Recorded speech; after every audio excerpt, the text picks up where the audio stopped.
In the vibrant heart of Miami, Florida, the summer of 2017 pulsed with life at AquaStar, a sprawling marine entertainment complex perched along the sun-drenched coastline. The park, with its towering palm trees and shimmering turquoise pools, was a beacon for tourists seeking thrills and wonder.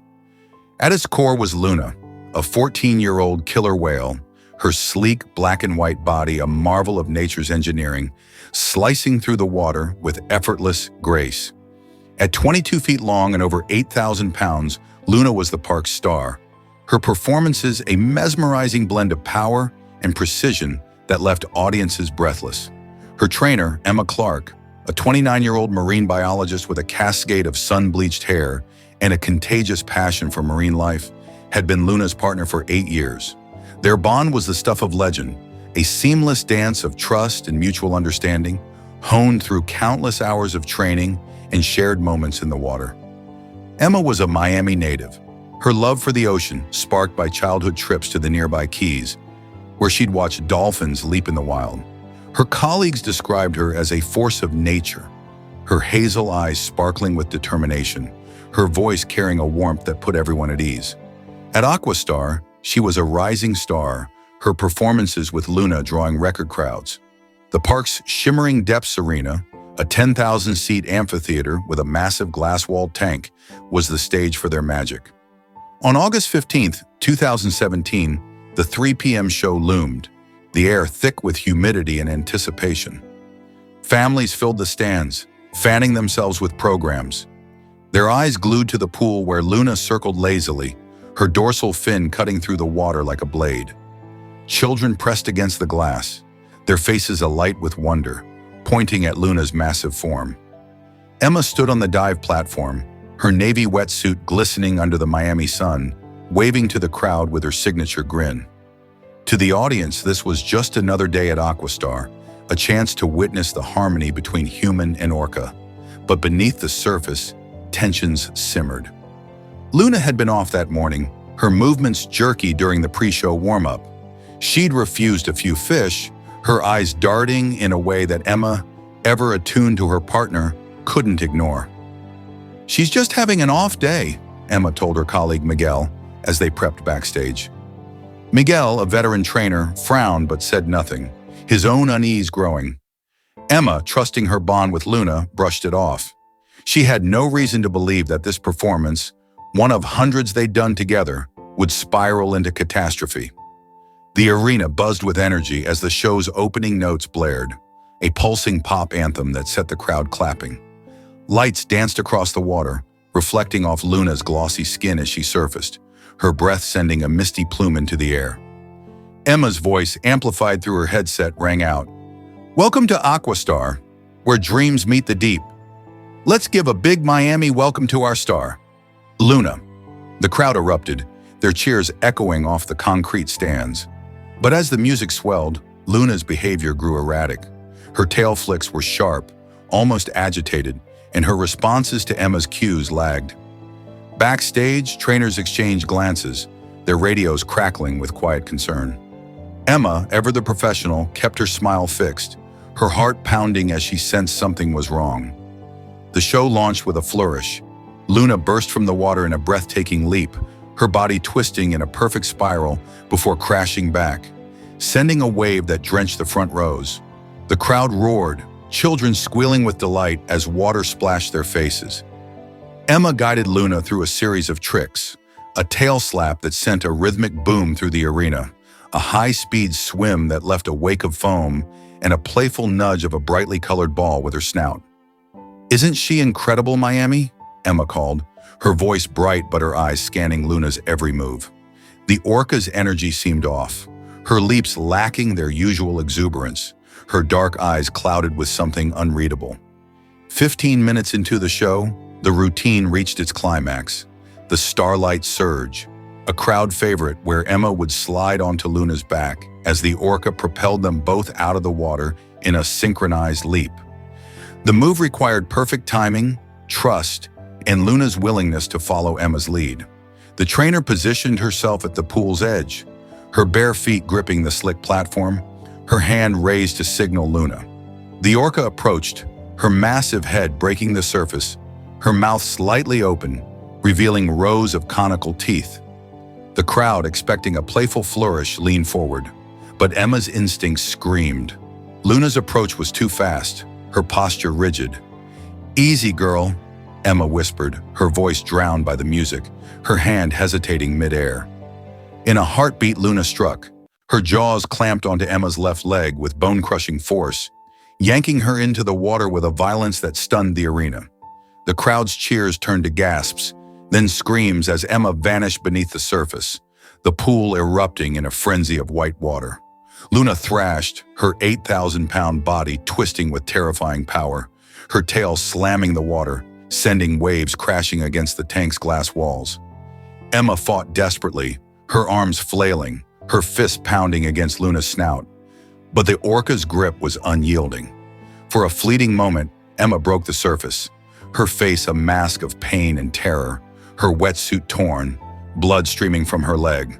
"Help me!" she screamed, her voice raw, before Luna dragged her under again.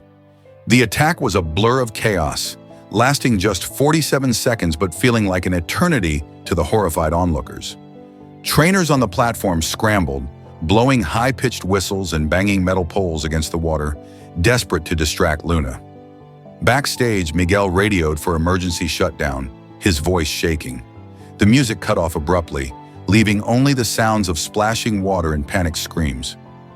Luna shook Emma like a predator with prey, her massive head tossing side to side, the water turning a sickly red.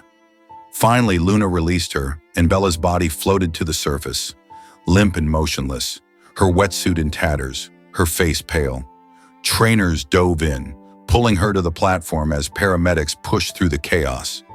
The crowd, now a sea of shocked faces, was herded out, parents clutching sobbing children, the arena echoing with cries of disbelief. Paramedics worked frantically, but Emma was gone. Her leg was nearly severed, her body battered by fractures and lacerations. The official cause of death, later confirmed, was drowning, compounded by massive blood loss and trauma. The show, meant to showcase the bond between human and orca, had become a nightmare, etched into the minds of the 8,000 witnesses. Luna, still circling the tank, her fins slicing the bloody water, seemed unaware of the devastation she'd wrought. AquaStar's response was swift but chaotic. Within minutes, the shimmering depths arena was locked down, its gates slamming shut as security personnel, clad in bright blue uniforms, guided the last of the traumatized spectators out through winding exit paths lined with palm trees. The once vibrant park fell silent, the usual sounds of laughter and splashing replaced by the wail of sirens as ambulances navigated Miami's congested streets. News helicopters circled above, their cameras zooming in on the sealed-off arena, capturing glimpses of trainers in wetsuits standing in stunned silence. Luna was guided to a smaller holding tank at the park's rear, her massive form barely visible through the murky water, her movements slow and deliberate, as if she sensed the gravity of what had occurred. The news spread like wildfire. By 4 p.m., local stations interrupted regular programming with breaking reports. Tragedy at AquaStar, trainer killed by killer whale. Cell phone videos, hastily uploaded by shaken audience members, went viral, amassing over 10 million views by nightfall. The grainy footage showed Emma's desperate struggle, the water turning crimson, and the crowd's horrified reactions, children screaming, parents shielding their eyes. Social media platforms buzzed with outrage and grief, with hashtags like #JusticeForEmma and #EndOrcaCaptivity trending globally. A particularly haunting video, posted by a teenage spectator, showed a close-up of Luna's eye just after the attack, her gaze eerily calm, prompting debates about whether the orca felt remorse or was simply reacting on instinct. Emma's family was devastated. Her parents, John and Maria Clark, lifelong Miamians who ran a small bakery in Coral Gables, were notified by a park official who arrived at their home, his face pale and voice trembling. They collapsed in each other's arms, unable to process the loss of their vibrant daughter. Rachel, Emma's 25-year-old sister, a soft-spoken elementary school teacher, was at her classroom when she received the call.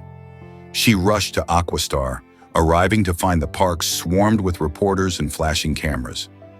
At an impromptu press conference that evening, Rachel stood before a bank of microphones, her eyes red-rimmed, her voice barely steady. "Emma loved Luna like family," she said, clutching a photo of her sister smiling beside the orca. She believed she was making a difference, showing the world how incredible these animals are. "We need to know why this happened." AquaStar's management, led by CEO Daniel Hargrove, a polished executive known for his charm, issued a statement within hours. "AquaStar is heartbroken over the loss of Emma Clark, a beloved member of our family. We are cooperating fully with authorities and have suspended all orca performances pending a thorough investigation." The statement, read in a sterile press room, did little to quell the growing anger. Behind closed doors, Hargrove and his team grappled with a crisis that threatened the park's survival. Financial reports, later leaked, revealed AquaStar was already struggling, with a 15% drop in attendance over the past year due to competition from newer attractions like Universal's Volcano Bay. The pressure to keep Luna's shows running, despite her recent signs of distress, had come from the top. The park's staff was in turmoil. Trainers who had worked alongside Emma, many of whom had shared late-night shifts and inside jokes, were shattered. Miguel Torres, a 40-year-old senior trainer who had mentored Emma, was haunted by guilt. "I saw Luna acting strange that morning," he later told a colleague, his voice breaking. "She was slapping the water, refusing fish. I should have stopped the show." Other trainers whispered about Luna's behavior in the weeks prior. She'd been lethargic, banging her head against the tank's concrete walls, a behavior known as stereotypy, linked to stress in captive animals. Emma had documented these incidents in her training log, urging supervisors to give Luna a break. But the park's schedule, 3 shows daily, 7 days a week, left little room for pause. Animal rights groups seized the moment. Activists from PETA, the Humane Society, and local organizations like Miami Animal Liberation gathered outside AquaStar's gates, holding candlelight vigils for Emma while brandishing signs reading "Free Luna" and "Captivity Kills." A makeshift memorial grew near the park's entrance, with flowers, handwritten notes, and photos of Emma piling up under a palm tree. The activists' message was clear. Emma's death was not an isolated incident, but a symptom of a flawed system that confined intelligent, social animals like orcas in artificial environments for profit. The investigation into Emma's death, launched within days, was a sprawling effort involving multiple agencies. The Occupational Safety and Health Administration, OSHA, led the charge, dispatching inspectors to AquaStar's sprawling campus. They pored over safety protocols, training manuals, and maintenance records, interviewing dozens of employees under oath. Their 200-page report, released in November 2017, was scathing. AquaStar was cited for multiple violations: inadequate physical barriers between trainers and orcas, outdated emergency response plans, and a failure to address Luna's documented behavioral changes. The report noted that the dive platform lacked a quick-release gate, which could have allowed Emma to escape. OSHA imposed a $95,000 fine, one of the largest in the agency's history for a marine park, accusing AquaStar of reckless disregard for employee safety. Former trainers, no longer bound by non-disclosure agreements, spoke out. Sarah Lopez, who had left AquaStar in 2016 after 5 years, described a culture of exhaustion and fear. "We were working 12-hour days, sometimes 7 days a week," she told the Miami Herald. "If an orca showed signs of stress, we were told to push through. The shows were the priority." Another trainer, anonymously leaking internal emails, revealed that Emma had emailed her supervisor 3 weeks before the attack, warning that Luna was not herself and suggesting a veterinary evaluation. The response from a mid-level manager was curt: "Keep her on schedule. We'll assess after the summer rush." Luna's history was dissected in detail. Born in captivity at AquaStar in 2003, she was separated from her mother, Kalaya, at age 3, a practice criticized by marine biologists for disrupting orca social bonds. Kalaya herself had a troubling record, having lunged at a trainer in 2010 during a show rehearsal, though no one was injured. Dr. Ingrid Visser, a renowned orca researcher from New Zealand, testified before a state panel, explaining that captivity often leads to psychological distress in orcas. These are animals with complex social structures and brains larger than ours, she said. Confine them to a tank a millionth the size of their natural range, and you're asking for trouble. Luna's tank, though one of the largest in the industry at 2 million gallons, was a speck compared to the open ocean, where orcas swim up to 100 miles daily. Her diet of frozen herring and mackerel lacked the variety of wild orcas, and her social life was limited to brief interactions with trainers and 2 other orcas, both younger and less dominant. The investigation also scrutinized the attack itself. High-definition security footage, analyzed by a team of marine mammal experts, showed Luna's behavior shift in the seconds before she struck. Her eyes narrowed, her pectoral fins stiffened, and her speed increased. Some hypothesized a trigger, a loud sound from the crowd, a reflection off the tank's glass, or even an undiagnosed injury. Others, including Dr. John Hargreaves, a cetacean veterinarian, suggested cumulative stress. Luna had lost 200 pounds in the past month, he noted, citing veterinary records. She was showing classic signs of captivity-induced psychosis. The autopsy report on Emma was equally harrowing. 16 fractures, including her femur, ribs, and pelvis, deep lacerations across her torso and arms, and severe internal hemorrhaging. The report confirms drowning as the primary cause of death, with blood loss rendering her unconscious within seconds. Public hearings held in Miami City Hall drew hundreds. Activists packed the room, some holding posters of Emma and Luna, others chanting during breaks. Emma's parents attended every session, their faces etched with grief. Rachel, now a reluctant spokesperson, read a statement.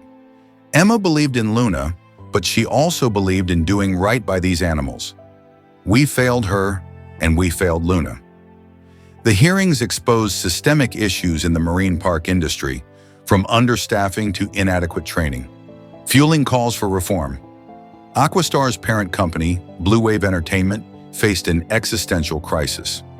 Attendance plummeted by 50% in the months following the attack, with families opting for safer attractions like Miami's Zoo or the Everglades. Protests intensified, with activists chaining themselves to AquaStar's ticket booths, their chants of "shut it down" echoing through South Beach. A petition to end orca captivity at AquaStar, launched by a local high school student, gathered 1.5 million signatures by October 2017. Social media amplified the movement, with influencers like Miami-based vlogger Sofia Alvarez posting tearful videos urging followers to boycott the park. A particularly poignant post, a drawing of Emma and Luna, captioned "Both victims of captivity," was shared over 500,000 times. Blue Wave's response was a masterclass in damage control, but it faltered under scrutiny. CEO Daniel Hargrove appeared on national news, his tailored suit and practiced empathy doing little to mask his unease. We are devastated by Emma's loss and are committed to ensuring this never happens again, he said, announcing a $1 million donation to marine research. Critics called it a publicity stunt, pointing out that Blue Wave's profits, reported at $300 million in 2016, dwarfed the gesture. The company hired a high-powered PR firm which orchestrated a campaign emphasizing AquaStar's commitment to safety and love for animals. But leaked memos revealed a different story. Executives had known about Luna's stress behaviors for months, but prioritized ticket sales over intervention. Luna's fate became a flashpoint. Confined to a 500,000-gallon holding tank, she was monitored around the clock by veterinarians and a skeleton crew of trainers. Her once lively spirit seemed broken. She swam in slow, repetitive loops, a behavior known as logging, associated with depression in cetaceans. Blue Wave considered 3 options: euthanasia, which was quickly dismissed after PETA threatened a lawsuit, transfer to another marine park, which risked further protests, or relocation to a sea pen sanctuary. In November 2017, they announced Luna would move to a sanctuary in Washington state's San Juan Islands, a facility designed to rehabilitate captive orcas. The decision was hailed by activists, but criticized by skeptics who noted the sanctuary was still under construction, delaying Luna's transfer. Emma's family, meanwhile, channeled their grief into action. John and Maria Clark filed a wrongful death lawsuit against AquaStar, alleging negligence, inadequate safety measures, and failure to heed Luna's warning signs. The lawsuit, filed in September 2017, sought $10 million in damages and a court order to end AquaStar's Orca program.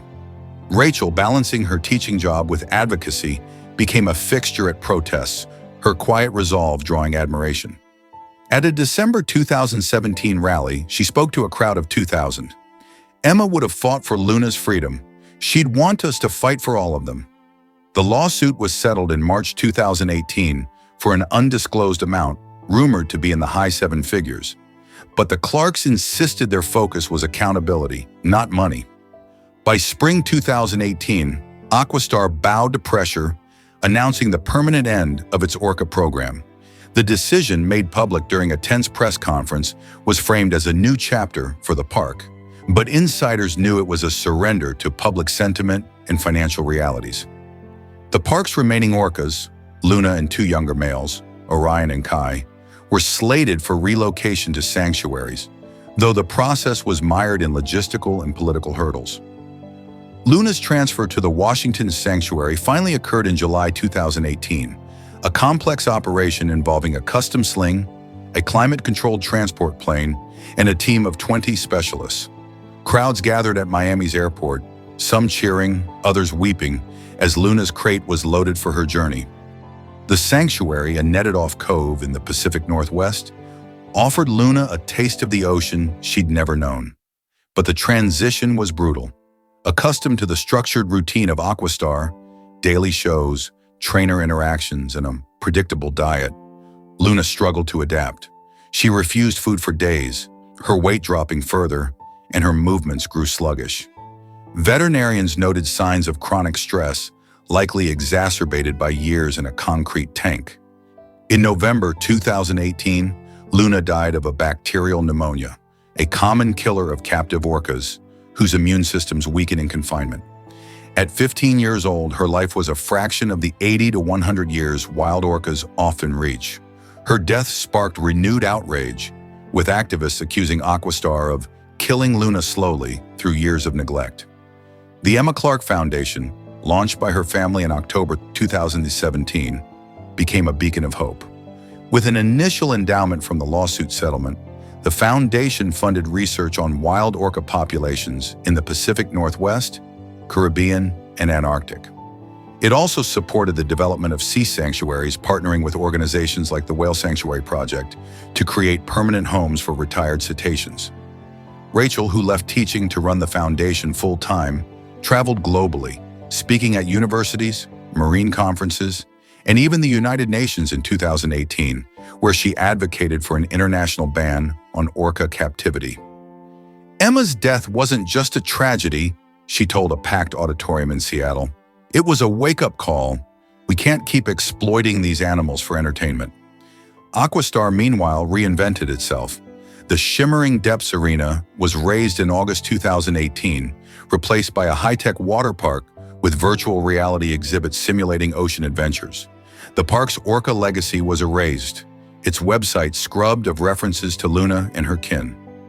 A memorial garden, opened in December 2018, became the only trace of Emma's story, with a bronze plaque reading, "In memory of Emma Clark, whose passion for the ocean lives on in us all." The garden, shaded by palms and dotted with sea-inspired sculptures, drew quiet visitors, many of whom left flowers or whispered prayers. Emma Clark's death reshaped the marine entertainment industry. By late 2018, public opinion had shifted dramatically, with a Pew Research poll showing 65% of Americans opposed cetacean captivity, up from 40% in 2016. Documentaries like Tides of Tragedy, 2018, and podcasts like Beneath the Surface explored the incident, blending science with storytelling. Some sensationalized the attack, focusing on Luna's killer instincts, while others delved into the ethics of captivity, interviewing trainers, scientists, and Emma's family. A Netflix series, The Last Leap, drew 20 million viewers in its first month, though Rachel criticized its dramatized portrayal of Emma as more Hollywood than human. The tragedy's ripple effects extended beyond AquaStar. California and New York passed laws in 2018 banning new orca captivity programs, citing Emma's death as a catalyst. Other parks facing similar pressures phased out their orca shows, with SeaWorld announcing an end to its program by 2020. The global conversation shifted, with countries like Canada and France enacting stricter regulations. For the Clark family, the loss remained raw. John and Maria, now in their 60s, retired from their bakery, dedicating their time to the foundation. Rachel, once shy, became a fierce advocate, her TED Talk on orca welfare viewed over 5 million times. Luna's story too lingered. Marine biologists studying her case published papers linking her behavior to captivity-induced psychosis, a term now widely used in academic circles. Her death in the sanctuary, while tragic, fueled efforts to improve rehabilitation programs, with new facilities planned in Norway and Australia. For those who knew Emma and Luna, their story was a paradox, a bond built on love and trust, undone by the very system that created it. Emma, with her infectious smile and boundless curiosity, and Luna, with her raw power and untamed spirit, became symbols of a reckoning. As Miami's sun sets over AquaStar's transformed grounds, the memorial garden glows softly, its plaque catching the last light.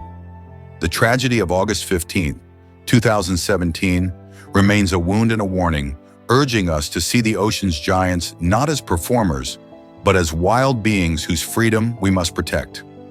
Emma and Luna, forever linked, remind us that some dances, no matter how beautiful, come at a cost too great to bear.